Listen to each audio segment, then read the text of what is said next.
Very good. I see both counsel are in our virtual courtroom. We are ready to proceed. Ms. Klein? Good morning, Hinda Klein here on behalf of Zurich American. We are here on an appeal from an order rendered by the Circuit Court on a petition for Rule Nisi. We have several grounds for appeal. First is that the Circuit Court had no jurisdiction to render the sanctions it did for an alleged violation of a JCC's order. The second is that the Circuit Court had no authority to simply and unconditionally fine Zurich under the circumstances of this case. Third, that an evidentiary hearing was necessary before any fine was rendered to determine a reasonable amount of that fine. And last but not least, that there was no competent substantial evidence before the Circuit Court supporting Zurich's intent to violate the JCC's order. Ms. Klein, let me ask one question on an issue or a topic you did not raise. You filed 3 notices of supplemental authority for cases from 2005, 2006, 2007. Are we to interpret that as a brief that was not complete? Or, those cases existed well before they were filed, and that's not the purpose for supplemental briefing or supplemental authority. So explain to me how we should treat this. Absolutely, Judge. I had no intent to raise any new or different arguments before this court. And the reason I filed those notices of supplemental authority was because opposing counsel in his cross reply brief raised issues. Which was filed when? Excuse me? Which was filed when? The cross reply brief, I honestly don't know, Your Honor. I know it was filed some time ago. But my only intent was to file those cases in the unlikely event that the court actually asked a question regarding bad faith or civil remedies for workers' compensation issues. Otherwise, I had no intention of addressing those cases in my argument. And I will not be addressing those cases in response to opposing counsel's argument unless he raises issues that have to do with them. So I certainly apologize to the court if my intent was unclear, but I certainly did not mean to throw any kind of monkey wrench into this oral argument. You may proceed. Sure. Our first and primary issue was that the trial court had no jurisdiction to render the sanctions for an alleged violation of the JCC's order. Rule Nisi is a very narrowly tailored remedy available when an order of the JCC needs to be enforced, such as by a final judgment, because the JCC, as an administrative body, does not have the jurisdiction to render final judgments or to permit execution. Ms. Klein, let me ask you a question on that. When you say did not have the discretion or jurisdiction to enter a fine, would it have been okay in this instance to make it a fine based with a purge? If there had been a purge provision, would that have been within the court's jurisdiction to do? Theoretically, it might have been under the Rule Nisi statute. Because if you're supposed to enforce, then you need some teeth. And if a fine is what's going to do it, because obviously in this instance, I think the trial court was frustrated with the events that were going on. And so if there's no teeth, then I guess that's the purpose of my question. because in reading, the cases, I think the court might have the discretion to basically hold something over someone's head in order to enforce the orders of the JCC, right? That's correct. In 440.33, which is the powers of the judge of compensation claims, subsection 2 talks in terms of the JCC in the first instance certifying the facts that give rise to the ultimate Rule Nisi proceeding, and thereafter it specifically says that the circuit court could punish in the same manner and to the same extent as for a contempt committed before that court.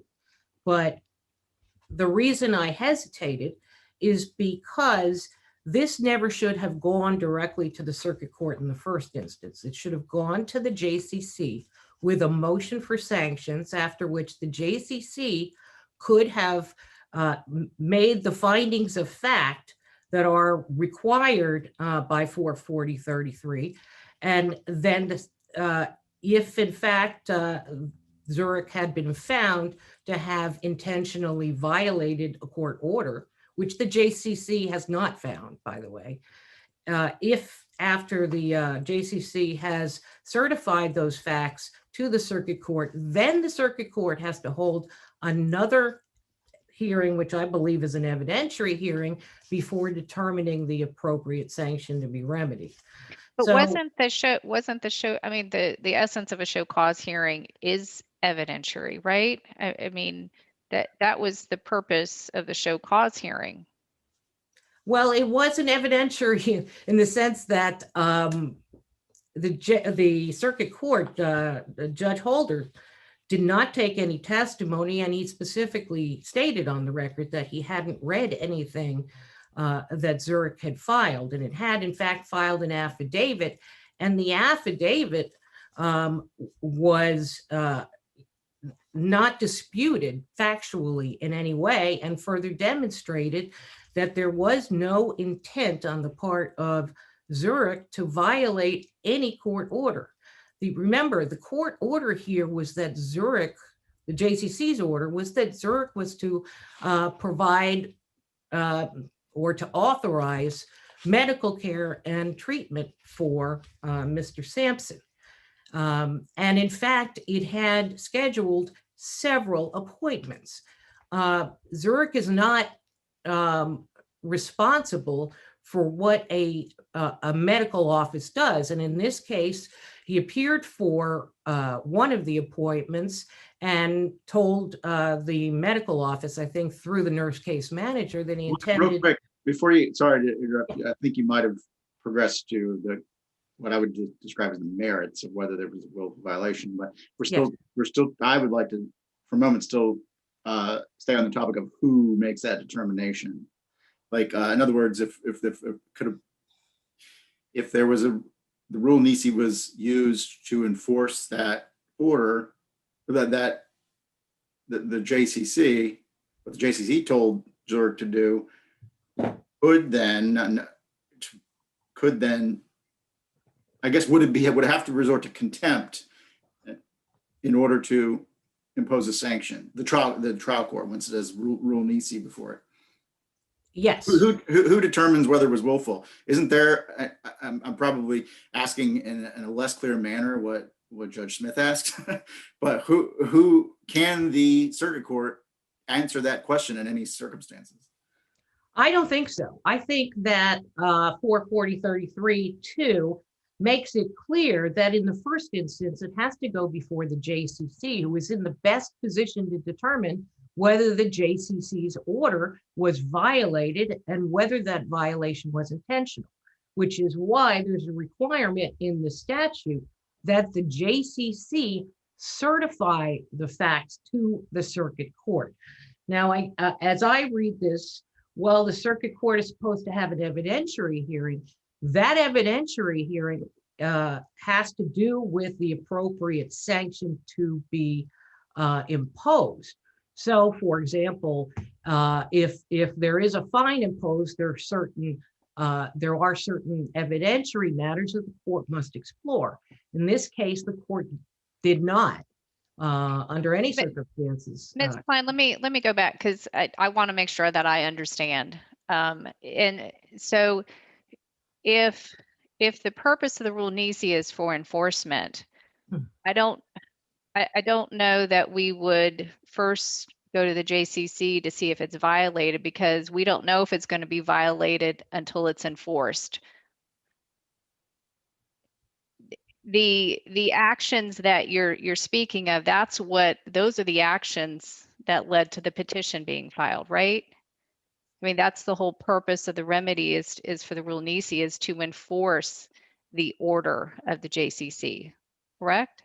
That is true. And okay, so are you saying then if they're unable to enforce, then the parties have to go back to the JCC for a motion for sanctions? Is that, I'm trying to procedurally understand how this really, your contentions, how this should have gone. Right. Well, Your Honor is correct in the sense that if Zurich had violated the JCC's order, which was to set up or do what is necessary to obtain medical care and treatment for Mr. Sampson,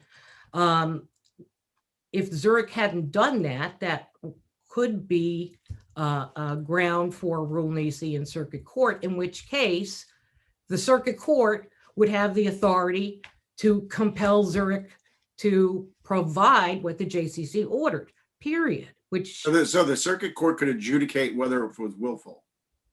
No, I don't think so. I do not think so. I apologize. I thought that's what you said. No, I think that the JCC determines the willfulness in the first instance, and then by virtue of the summary of the facts that is specifically referred to in 440-33-2, then sends it to the circuit court, who then holds an evidentiary hearing on the appropriateness of the sanctions in light of the JCC's findings of fact that its order was violated. Let me ask you. Oh, I'm sorry. Sorry, Judge. But wouldn't the JCC at that point in time, let's say they have the order and a claimant's having difficulty getting the treatment or whatever, like in this instance. Mm-hmm. And if the claimant then goes back to the JCC without filing a petition for rule Nisi, wouldn't the JCC then say, well, I'm sorry, it's a little premature for you to be asking for willful findings when you've not even sought to enforce the order, right? Wouldn't that be premature for the JCC? I'm just thinking of what they would do in that instance. I understand your argument that the factual findings and sanctions and penalties and that jurisdiction lies with the JCC. I completely understand that. But I guess my next question is if the trial court in enforcing the order and the trial court's order is not complied with, then could the court exercise its contempt powers? I realize your bone of contention here is that not in the way that the court did because due process was not followed. But I guess the question I have then is, could the court exercise contempt if their order was not followed? The circuit court? Yes. Of course. Okay. Of course. No question about that.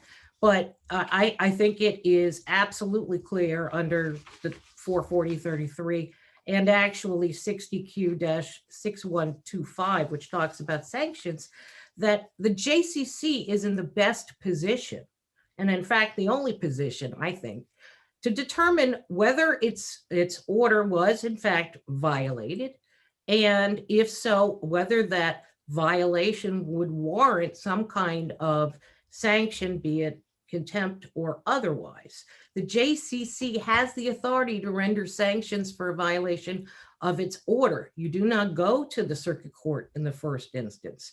And in this case, there simply was no finding on the part of the JCC that its order was violated. And it's inappropriate for a circuit court to go behind the JCC's order and the JCC's thinking and decide that, well, the JCC meant this, and therefore I'm going to find not only that there was an intent on the part of Zurich to violate that order, but I'm going to make sure that they never do again by virtue of a coercive sanction. I mean, there's this case really shows the potential for an abuse of the Rule Nisi process. It is a very, very rare process. It is a rare process, but doesn't section 440.24 specifically provide for a circuit court to enforce the compensation orders?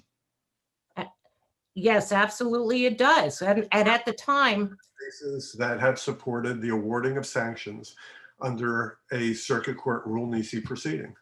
absolutely, Judge, but that's not what happened here.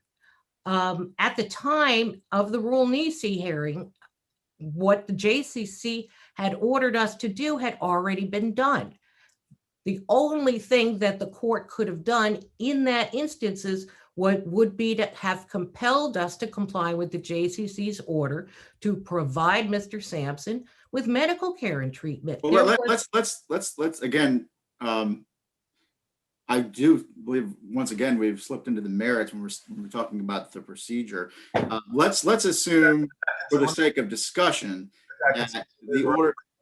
I'm going to interrupt for a moment. Ms. Klein, you've used almost the full 20 minutes. I'm going to give you some extra time.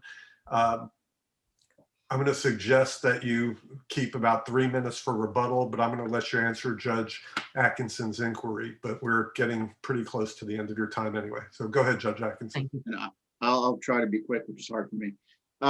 So my question is, let's say that the violation was a little more clear cut, perhaps.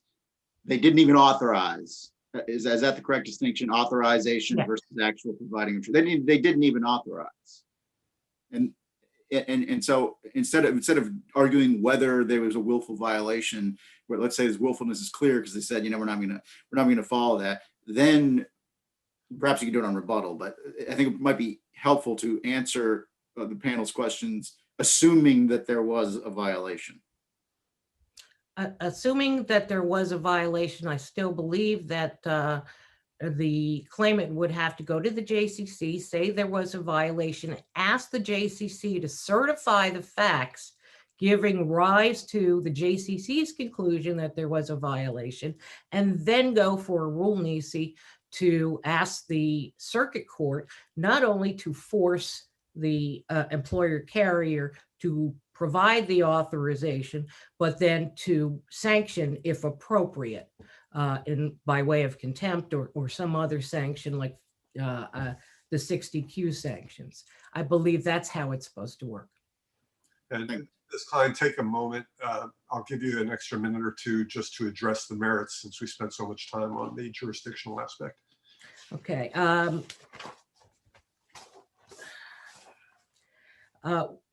As we argued in our brief, there was no authority under any set of circumstances, regardless of the jurisdictional issue, to simply and unconditionally fine Zurich. This is, by opposing counsel's characterization, supposed to be a coercive fine. There was given no opportunity to purge. It was not a compensatory fine because $15,000 did not represent any kind of reimbursement or actual loss on the part of Mr. Sampson.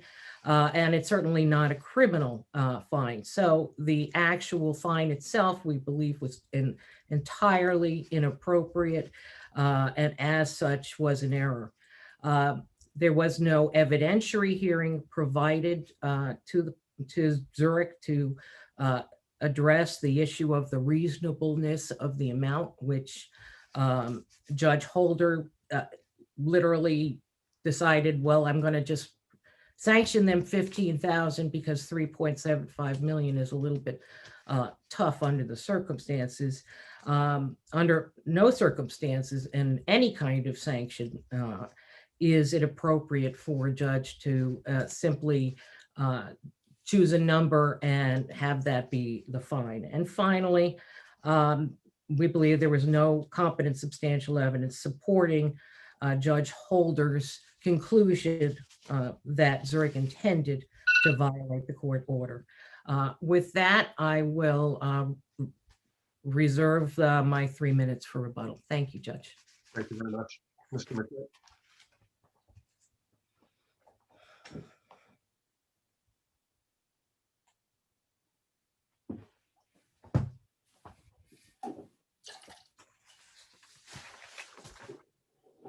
Mr. McKnight, we are not hearing you. If you'll turn your microphone off and on again, let's see if that fixes it. Hello, can you hear me? Yes, very good. Okay. Name's Daniel McKnight, represent Desiree Sampson. To briefly address the jurisdictional issue here, the JCC has limited authority to enforce, well, just limited authority, period. If there is contempt during the proceedings, there is a route to get to Rule Nisi that way, which opposing counsel discusses. That hasn't been an issue in this case until now, when she's discussing certifying facts. There's a separate issue of enforcing the JCC's orders. That's always been the issue here under 440.24. That is to enforce a final compensation order, and that's our comment there. Well, Mr. McKnight, to enforce the order, it's silent as to any fine, sanction, penalty, right? I mean, it's very general in talking about what needs to be done. There's no mention of a fine, right? There's no mention of any facts. It just simply says authorize and provide the orthopedic physician to treat the claimant. Yeah, it sounds like you're referring to the JCC's order. Well, isn't that what the circuit court was supposed to enforce? Yes, and the circuit court should enforce it through the equitable ability that the court would use to enforce any other judicial decree. Which would require contempt procedures, right? If they wanted to do it in the manner they did, the trial court did it. It's definitely phrased that way, and I think the court does have jurisdiction to do that. Since the remedies here were limited to civil remedies, I don't think it necessarily has to be contempt, but I'm not sure if that answers the question. But 440.24, it specifies that the circuit court shall have jurisdiction. Well, civil, they get their money back once they provide the coverage, right? Civil contempt. Keys to the courthouse or whatever. Keys to the jail. Sorry. To the jail cell. Yeah. Well, I don't think they get the money back. They can stop it. If there's a daily fine, for example, for each day, then the amount that accumulates until compliance, that doesn't get returned. And this wasn't a coercive fine. It gave money, a sanction. It gave money to the claimant here. I'm correct. It was not a coercive fine. There are two issues. There was coercing future compliance and remedying past delay. It was punishment. It was penal. No, Your Honor. We believe it was intended partially to disgorge Zurich's profits and partially to compensate Sampson for his losses. The oral pronouncements control, and so the court should look to and the Judge losses. Holder's. What was the $15,000 in losses that related to the claimant? I think that was a reasonable estimation that the trial court attempted to make based on the limited evidence that he had. Where in the record did he make that? He did not specify it. So would you concede it's not supported by the record here? I mean, certainly, I don't see how it could be competent substantial evidence. I think it mostly arose in the context of limiting the disgorgement. We never asked specifically for a compensatory award. We asked for disgorgement, and the trial court reduced the disgorgement to what the trial court believed to be the losses. Kept looking for losses. The court in its findings said, accordingly, the parties may be restored to their respective positions with a fine of $15,000 payable by Zurich to the petitioner. So what evidence established that $15,000 was an appropriate amount to restore the parties to any particular position? I think the court was aware that it was a neck injury and a shoulder injury, and that we weren't talking about a stub toe. It was severe enough to require an orthopedic surgeon, and that the delay lasted for about 2.5 months from August to November. And so those facts were enough to come up with some reasonable estimate that the pain and suffering was at least this bad. So if the court would have awarded $25,000 or $5,000 instead of $15,000, would we be required, based on your argument, to affirm? It comes down to whether I think it's a reasonable, whether it's a reasonable assessment based on the facts they have. We weren't specifically asking for that. We're asking for disgorgement. The court made a specific finding as to restoration of the parties. Yes. So I am troubled by what the court used to determine that is an appropriate amount to restore the parties. I'm also troubled by that. There's two things: restoring both parties, restoring Zurich by depriving their profits, and restoring Sampson by returning his losses. Here, the reduction of the disgorgement was unjustified. There's two situations usually where disgorgement is preferred over a direct measure of losses. And that could be either where the losses are known and certain and the profits are more, in which case they'd argue, oh, there's a windfall there. Or in this case, where the losses are immeasurable, they're hard to know. And largely they're hard to know because Zurich prevented Sampson from going to the doctor. You go to the doctor to learn how bad the injuries are, to know what the prognosis is and what will occur if you don't get treatment. And Zurich is the cause of the inability to know this with certainty. Shouldn't the parties have gone back to the JCC and requested that sanction? It seems to me that the statutes are clear and provide that jurisdiction belongs with the JCC for penalties and sanctions like the kind here for these types of actions because of. Absolutely not. The JCC has no jurisdiction to enforce a final compensation order. Well, that wasn't my question. My question was, the statute seemed to provide that the JCC has the ability to determine the appropriate sanction or fine, as opposed to the circuit court, who could then take that sanction or fine and enforce it for writ of execution, whatever, if it's monetary, like the case here. So wasn't that the jurisdiction of the JCC to determine? And shouldn't the claimant have gone back to the JCC and said, listen, I want a sanction for the actions of Zurich here? Respectfully, I have no idea what you're talking about. I don't know of anywhere in the statute that references that. I haven't heard of any cases where that has ever occurred. It's a novel concept that I'm hearing for the first time.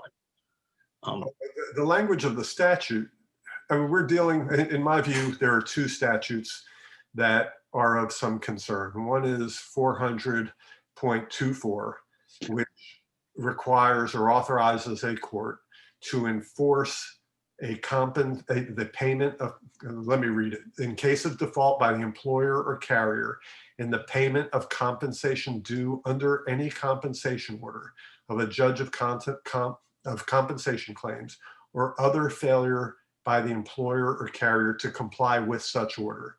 So here we're dealing with a monetary fine or a monetary award, whether it's, I think we're clear, it's not criminal contempt, appears to be in the nature of civil contempt. But 24, as Judge Smith pointed out, talks about things like enforcement. It talks about, I think that's the statute that talks about execution and so forth. And then there's the other statute that talks specifically about the powers of the judges of compensation claims.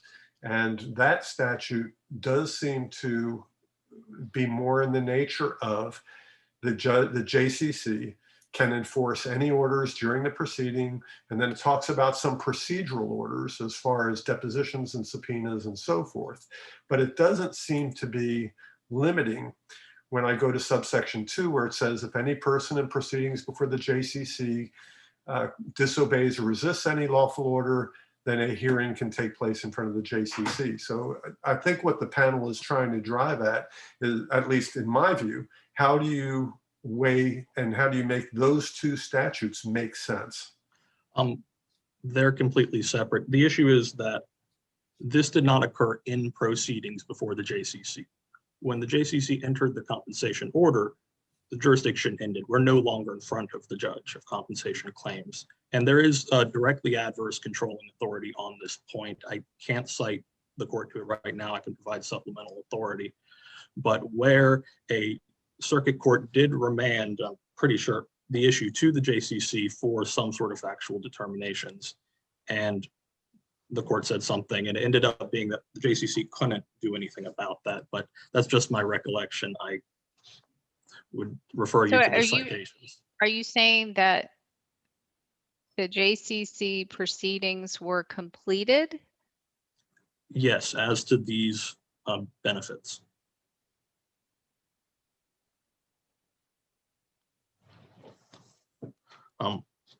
It's just interesting. I'm reading 33 again, and one of the things it says in subparagraph 2 is the JCC will determine a number of different things, and then the JCC shall certify the facts to the court having jurisdiction, which shall thereupon in a summary manner hear the evidence as to the acts complained of, and if so, warrants punish such person in the same manner and to the same extent as for a contempt. And so again, when I read that statute, it talks about contempt language, and now we have the Rule Nisi proceeding being used for purposes of what appears to be contempt. So why should we not say, and you've indicated you don't have any case law at this time, but why would it not be a reasonable interpretation of putting these two statutes together or reading them in pari materia, that the first issue of what happened and why, and whether there should be a remedy for enforcement of the earlier order of the JCC, why that shouldn't be determined in the first instance by the JCC? I would analogize to other orders. If there is a final order directing child support and a order to show cause, a Rule Nisi proceeding to enforce that order, you don't remand it back to the judge that initially decided to issue the child support order. The circuit court's only job is to determine if there is a order in effect, if it has been complied with, and there's plenty of case law we've cited to, and to enforce it. That is all you can do. It's not remanding it back to whoever issued the original order.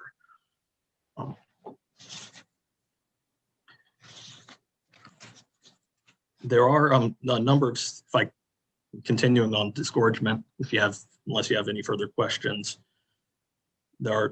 it's important to note that the trial court stated that if I do disgorge profits, enter a monetary sum, what happens to the money?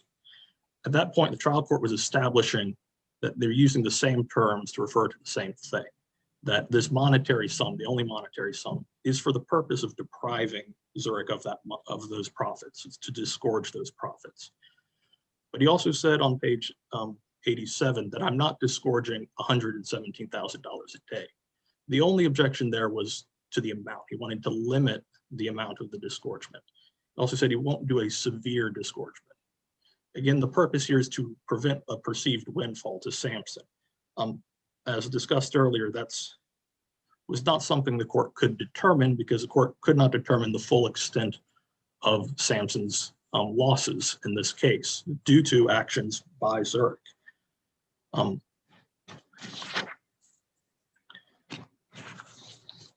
The cases in our reply brief explain that any evidence to reduce a disgorgement has to be proffered by the wrongdoer in essence, and they declined to do so.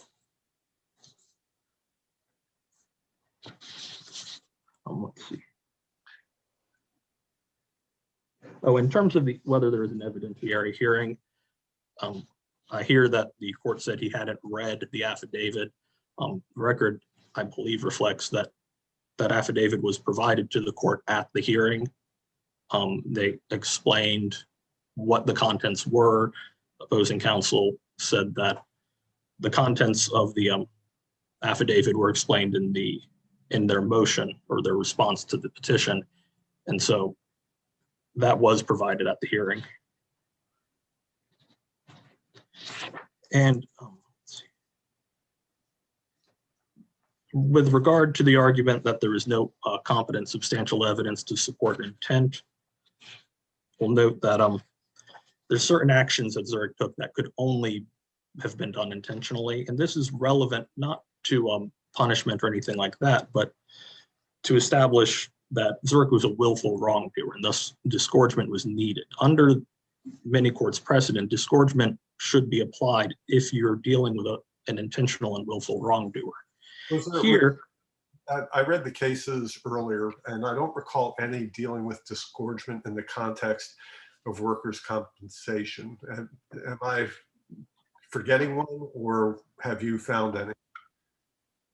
No, I haven't found any in the case of a workers' compensation case, but I think it's important to note that we're no longer in a workers' compensation case. We have an order from a court or tribunal of competent jurisdiction, and that order should be given equal respect to any other final binding order of the state of Florida. Zurich's argument is largely that the JCCs their orders don't deserve the same respect, that they can simply just violate them, withhold necessary medical care, and continue on with business as usual. That should not be allowed to occur under the rules. 440.24 requires that Zurich's license should have been suspended on October 3rd. And that is the status quo ante that the parties should have been restored to. That when the executive, for whatever reason, is unable to enforce a regulatory measure, the judiciary should apply its rules, its existing precedent on disgorgement, and step up if the facts are appropriate. Here, the facts meet that existing case law. And so while disgorgement may not have previously occurred from a workers' compensation order which led to this and all these precise facts, you can rely on the existing case law. And the fact that this is a willful wrongdoer is more than sufficient.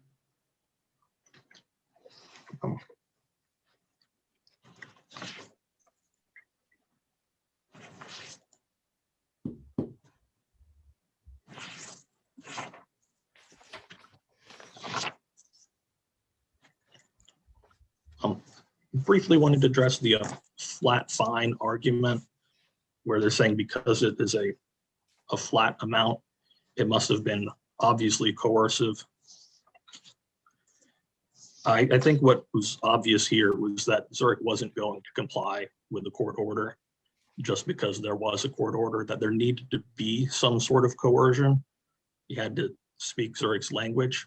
And so the way they get to that idea that this monetary fine must have been coercive, and then since there wasn't a purge, it must have been punitive, and down that whole road is by assuming, well, we needed to be coerced, and here's the only money judgment here, and thus it must have been coercive.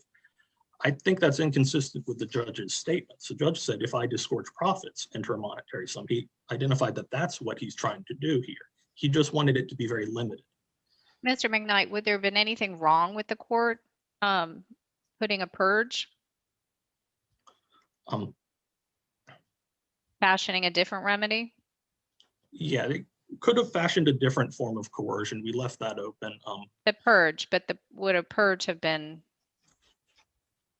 if it had been intended to coerce, then a purge would have, I'm not really sure. I think it would have worked, yeah, if you could say, but you need to set a certain deadline. You have to, if you don't do it by this date, then Sure, and you can't. that easily could have happened. And so I guess looking at the 15,000, it just appears to be more punishment for the actions Well, than trying to actually enforce the order, right? If that's the purpose of the rule nisi, is to get the enforcement of the order. I don't think that is a good view of it. We should defer to what the trial court said the purpose was. Trial court clearly said that it was to restore the parties to their positions, and that it wasn't to punish anyone. We never asked for punishment. And if the trial court had made any clear indication to that effect during the trial, we would have stopped them and said, hold on, we don't want But punishment. you asked for disgorgement. That's a civil remedy to. Mr. McKnight, I'll just so that the time is equal and you have a cross appeal, if I'll let you finish Judge Smith's question, your response to that, and then you'll have 3 minutes to do a rebuttal on your cross appeal. Okay.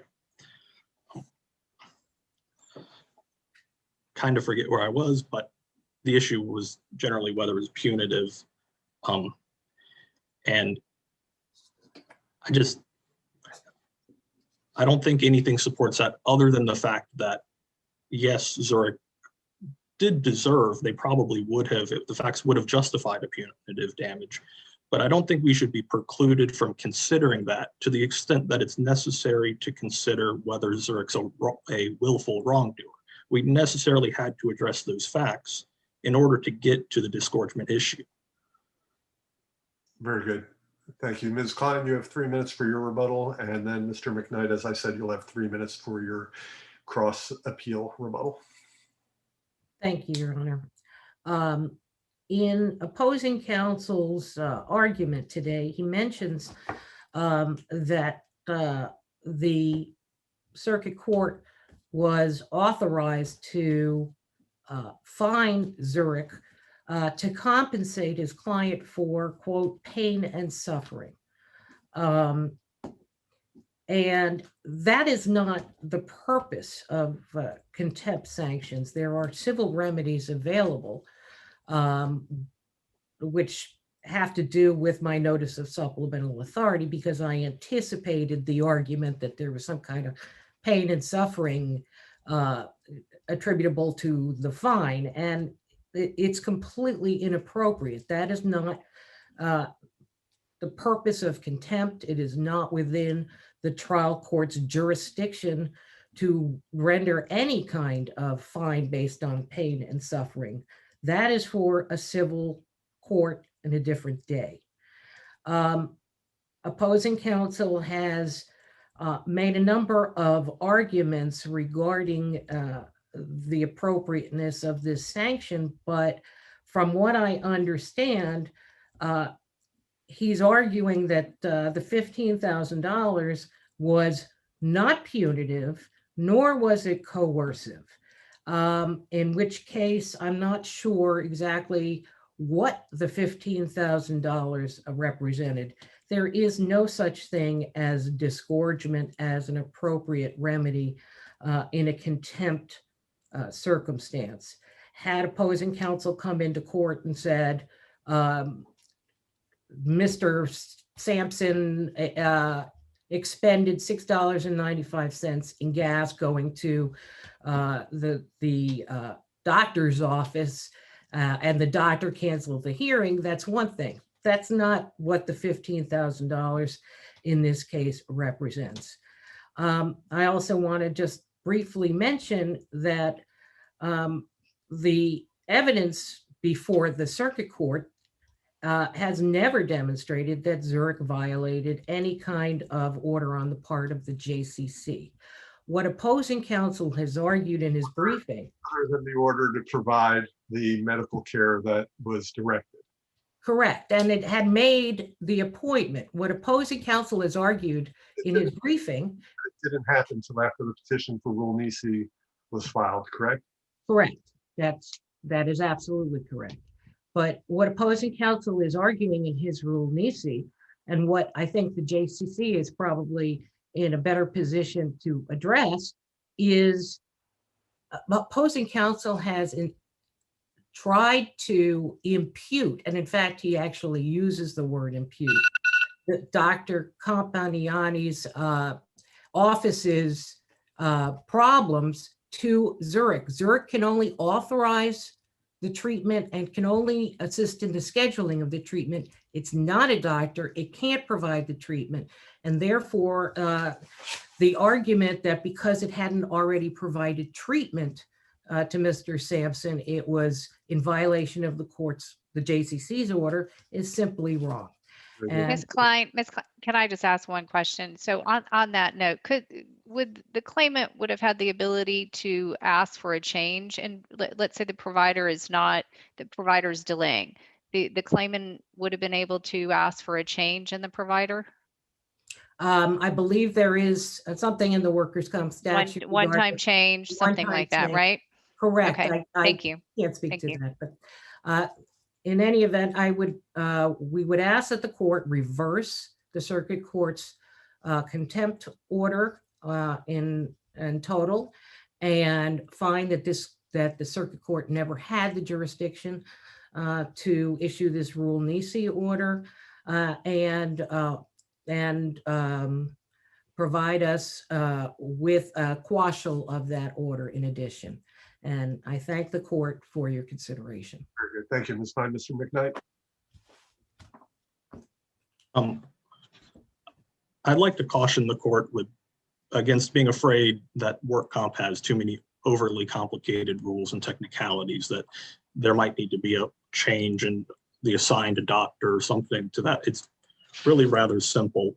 Zurich is a party, and they were ordered to do a thing. They were ordered to evaluate Sampson and to treat Sampson. And all of this stuff about who they choose to hire and what agents, and they could do that in-house if they chose.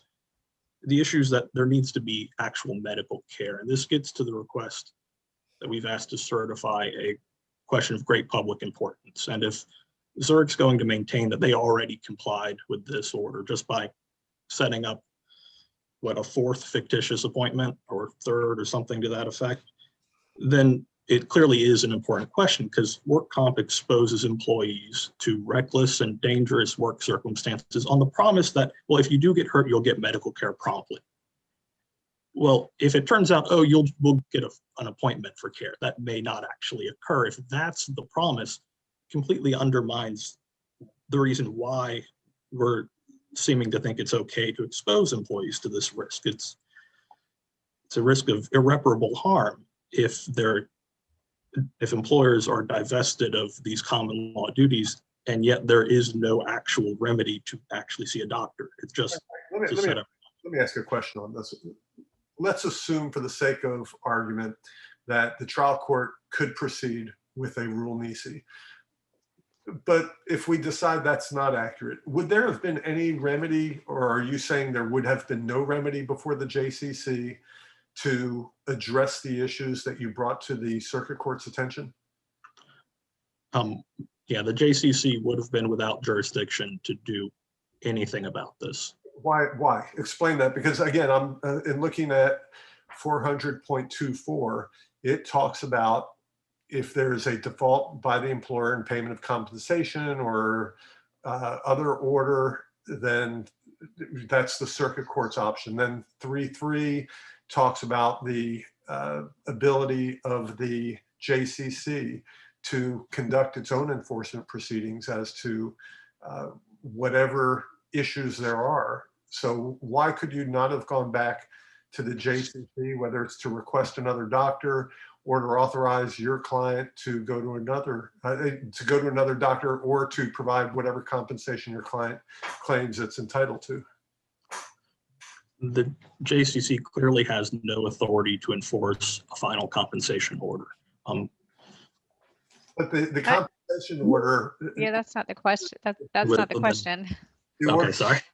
the order that the JCC entered had not been complied with. The Okay. appointment had not taken place. So what precluded your client from going back to the JCC and saying, you've now ordered 3 times or 4 times that my client get this care, and Zurich has not arranged it or has failed to effectively arrange it? So what prevents the JCC from dealing with that? Actually, I think my answer did answer that, so let me try to phrase it differently. If we had done that, let's say the JCC ruled in our favor and said, you're right, I will do something to enforce it, to coerce them to comply. Zurich would have appealed to the First District Court, at which point the First District Court would have decided, no, the JCC didn't have any jurisdiction here. I think that's what would have happened. That's why we couldn't do that. Okay, very good. Yeah, just take 15 seconds to conclude, please. We would ask that this court reverse and remand with instructions to disgorge the full amount, or in the alternative to uphold the $15,000 award. In either event, the trial court failed to impose a coercive remedy that could be reasonably expected to get the job done, and that was an abuse of discretion as well. Very good. Thank you both. That concludes the argument for this case.